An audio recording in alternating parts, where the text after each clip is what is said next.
linguistics. Morphology, gosh, I hate morphology.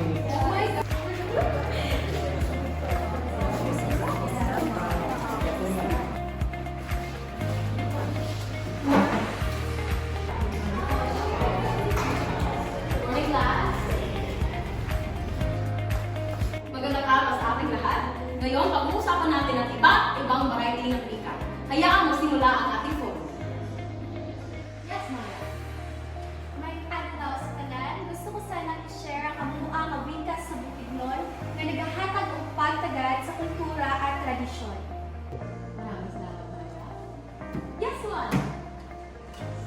In my area, we use Tagalog and English for conversations. For example, hey boss, saan ka na? Here lang sa house, chill lang, makes conversation easier. Maraming salamat, Juan. O, meron pa! Sige. Sa mga profesional settings, mahalaga ang paggamit ng formal na wika. Halimbawa, sa mga business meetings, sinisigurado na ang wika natin ay formal at maayos. Ina, sino pa? Yes, Belle. Sa paalalan, gumagamit tayo ng teknika ng terminolohiya tulad ng photosynthesis o quantum mechanics na mahirap intindihin ng mga hindi study ng science. Maraming salamat. Sino pa? Alam mo ma'am, sa ating lipunan, iba ang tono kapag nagkukwento ng mga kwento mula sa ating kabataan. May mga specific na salita akong ginagamit na alam lang ng aking pamilya. Maraming salamat sa napakagaling mong ideya. Sino pa? Own language mixed from Spanish and local dialect like hola, como estás, todo bien, which is how we say hello and ask how are you in our community. Salamat sa inyong mga kontribusyon. Pinakita ninyo ang kahalagahan ng ating wika sa iba't ibang konteksto at kung paano ito nakakaapekto sa komunikasyon at ating pagkakakilanlan. Tama po ba?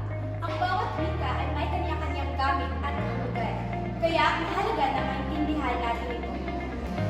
Siyang wasto, kahit pa marami ang variety ng ating wika, ang mahalaga ay nagkakaintindihan tayo. Ng mga estudyante at profesional, dapat nating irespeto ang bawat variety ng wika.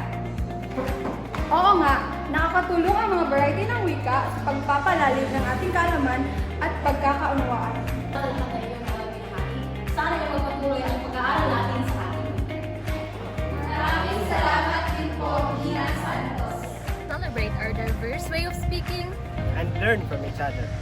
Lagi nating tatandaan na anumang variety ng wika ang ating ginagamit, hindi ito hadlang sa ating pagkakaintindihan at hindi kabawasan sa ating pagiging Pilipino. Muli, kami ang pangatlong grupo. Maraming salamat po.